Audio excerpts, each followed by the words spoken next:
रात के भयानक अंधेरे को चीरते हुए ट्रक अपने रफ्तार से भाग रही थी।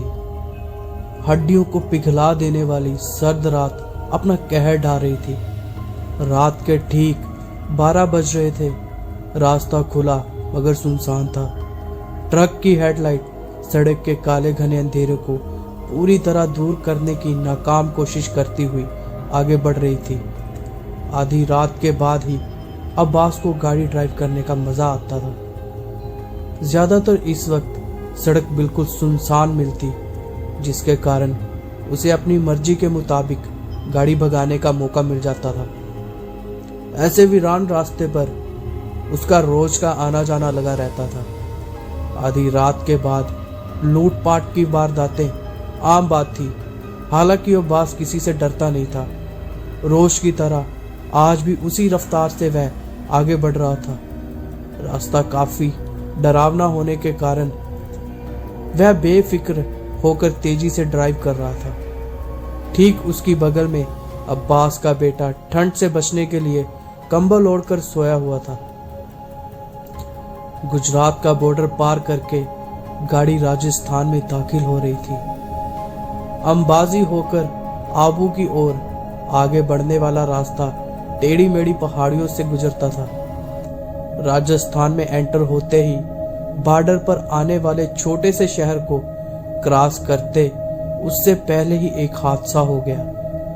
घने जंगल में पहाड़ी की ढलान पर एक जबरदस्त धमाके के साथ गाड़ी का टायर पंचर हो गया। ब्रेक लगातार लगाते लगाते अब्बास ने गाड़ी को कंट्रोल कर लिया। टायर की चीख के बाद गाड़ी रुक गई। रात के अंधेरे में वृक्ष के डरावने चेहरे किसी राक्षसी कंकाल की भांति लग रहे थे। निशाचर जीवों की आवाजें उसे बिल्कुल भी ठीक नहीं लग रही थी। कहीं दूर घनी झाड़ियों में उल्लू भयानक आवाजों से डरा रहा था। अचानक लगी ब्रेक के कारण अब्बास के लड़के की गहरी नींद उड़ गई। काय रे यूं अब्बा जान? उस्मान ने मारवाड़ी लहजे में चिंता जताई। उसकी आवाज में कपकपी थी। गाड़ी पंचर हैगी है और कोनी रियो टूट गयो तो टायर बदलने में हमारी मदद कर दे। एड़ी घबराने की बात कोनी है। आ मार गाड़ी तैयार है जाइला। अब्बास ने अपने बेटे का हौसला बढ़ाया। जी अब्बा जान कहकर उस्मान आसपास के जंगल में नजर घुमाता हुआ पिता की हेल्प करने लगा। किसी डरावनी कहानी से ये माहौल कम नजर नहीं आ रहा था। जगह किसी भूतिया टीले की तरह दिख रही थी।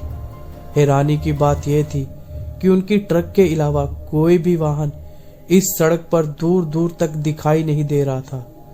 काफी डरावनी हॉरर सीन था। अब्बास गाड़ी को जैक लगाकर फटाफट नट बोल्ट खोले और टायर बदला।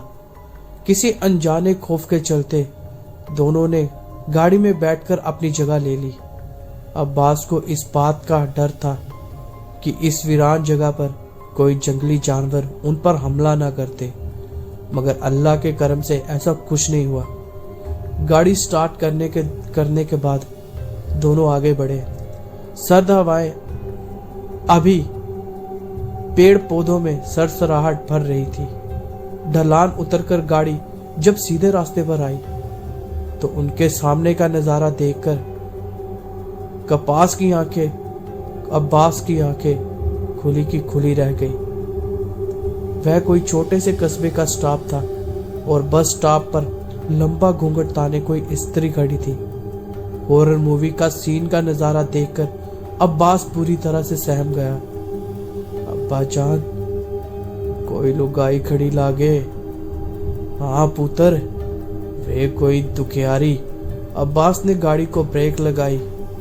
घूंघट ओढ़ के वह स्त्री अपनी चूड़ियों को खनखनाते हुए रोड के बीच आकर खड़ी हो गई, जिसके वजह से अब्बास को गाड़ी रोकनी पड़ी। उस अनजान स्त्री का चेहरा देखने की अब्बास की कोशिश बिल्कुल नाकाम रही। मुझे अगले स्टेशन तक ले जाइए प्लीज, अंधेरा बहुत हो गया है और दूसरी कोई गाड़ी भी नहीं है। गिड़गिड़ाते हुए उस औरत ने अब्बास से कहा। अब्बास को उस पर रहम आ गया, जिस स्त्री को आधी रात में घर से बाहर निकलना पड़ा और जरूर कोई बड़ी मुसीबत होगी जिसके चलते उसे आधी रात अपने घर से बाहर निकलना पड़ा। ऐसा सोचकर अब्बास अपने बेटे उस्मान से मुखातिब हुआ। उस्मान, बेण जी ने बोल दे पीछे बैठ जावे, अगले स्टेशन पे उतार देंगे। उस्मान ने उस स्त्री से बात करने के लिए खिड़की से जैसे ही सर बाहर निकाला, पर वह रहस्यमय स्त्री न जाने कहाँ गायब हो गई। अब्बा जान, वह लुगाई तो काटे दिखे कोनी। उस्मान परेशान होकर बोला। खिड़की खोल ले, पीछे देख एक बार। अब्बास की बात मानकर उसने पीछे का नजारा देखने के लिए ड्राइवर सीट के पीछे वाली खिड़की को खोल दिया। उस्मान की आंखें हैरत से फटी की फटी रह गई। वह तो पीछे बैठी अब्बा जान। उसने बात भले ही अब्बा जान से की थी, लेकिन जैसे वह खुद को भी यकीन नहीं दिला रहा था। राहत की सांस लेते हुए अब्बास ने गाड़ी की गति तेज कर दी, जबकि उस्मान की तो नींद ही उड़ चुकी थी। वह अजनबी स्त्री चलावे की तरह गाड़ी में बैठी और हमें भनक तक नहीं लगी। लगातार 2 घंटे तक गाड़ी भगाने के बाद अब्बास के जहन में वो बात आई कि उस लोगाई को जहां उतरना था वह स्टॉप तो पीछे रह गया है। उसके पैर ब्रेक पर दब गए।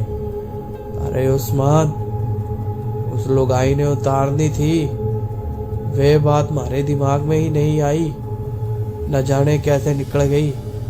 देख देख देख, वह पीछे सो तो नहीं गई। उस्मान ने फिर से खिड़की खोलकर पीछे देखा। उसकी आंखें दूसरी बार झटका लग गई।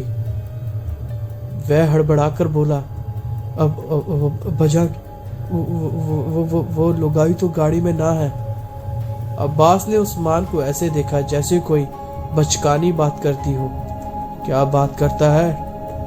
ठीक से देखता कोनी और कुछ भी बोलने लग जाता है।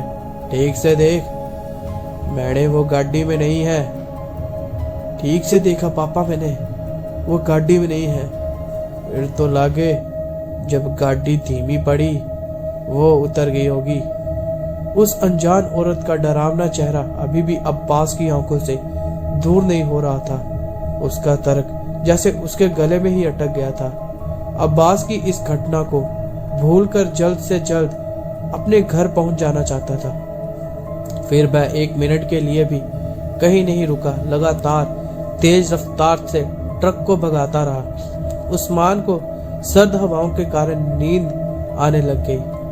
हॉलीवुड की किसी भूतिया स्टोरी में नजर आने वाले मंजिर उसकी आंखों के सामने नमूदार होने लगे। अब्बास ने सुबह 9 बजते ही गाड़ी मारवाड़ में अपने घर टेक कर दी। हाथ मुंह धोकर नाश्ता किया। बेगम सब्जी लेने बहाना करके बाहर निकल गई। उस्मान अपने दोस्तों से मिलने चला गया। नाश्ता करने के बाद अब्बास को बड़ी जोरों की प्यास लगी। फ्रिज से बोतल निकालने के इरादे से वह उठने ही लगा कि अपने सामने आकर रुक गए 2 पाजेब वाले नंगे पैरों को देखकर बुरी तरह चौंका। सकपकाए अब्बास ने नजर उठाकर ऊपर देखा। उसके बदन में खौफ की सिरन दौड़ गई। सुर्ख रंग के घूंघट में एक बदसूरत चेहरा मुस्कुरा रहा था। डर के मारे अब्बास की जैसे जान ही निकल गई हो। तू ठीक काई करे है? तू तो रास्ते में उतर गई थी ना। मैं क्यों उतर जाती भला? तुमने ही तो मने अपने साथ बुलाया था। अब तो मैं थारे घर में घुस गई हूँ, थारी लुगाई बनकर। अब मैं थड़े छोड़ के जाने वाली ना हूँ। किसी को बोला तो जान ले लूंगी तारी। अब्बास जहाँ खड़ा था वही भूत बन गया। उसको यकीन ही नहीं हो रहा था कि एक भूतनी उसके घर में मौजूद थी। मैम अगर मेरे घर में लुगाई है। डरते डरते वह इतना ही कह पाया। दूसरी बार बोला तो थारी हलक से जवान खींच लूंगी। घूंघटे वाली औरत ने अब्बास का गला पकड़ते हुए कहा, तन्ने छोड़कर कहीं नहीं जाने वाली। पर छोड़ी थड़े में रखुल्ला कहाँ? थड़े में कहाँ रखूंगा? मैं बताती हूँ। थड़े थारा पैर जान में चीरा कर ले फटाफट। चीरा कर ले फटाफट। मेरे सर के बाल काट थारी जांग में से। मैं वहीं रहूंगी। ना चाहते हुए भी अब्बास को उसका हुक्म मानना पड़ा। उसकी जिंदगी प्रेत बाधित हो चुकी थी। कहराते हुए अब्बास ने अपनी जान में चीरा दिया और उसी चुड़ैल के बाल काटकर चमड़ी के अंदर से सी लिए। उसके बाद वो बदसूरत चेहरे वाली चुड़ैल अब्बास के साथ उम्र भर उसकी घरवाली बनकर रह गई। अब्बास की असली पत्नी को डराकर चुड़ैल ने कभी उसे अब्बास के करीब नहीं आने दिया। अब्बास दिन में दिन दुबला होता गया और एक दिन अचानक उसे अपने कमरे में मरा हुआ पाया।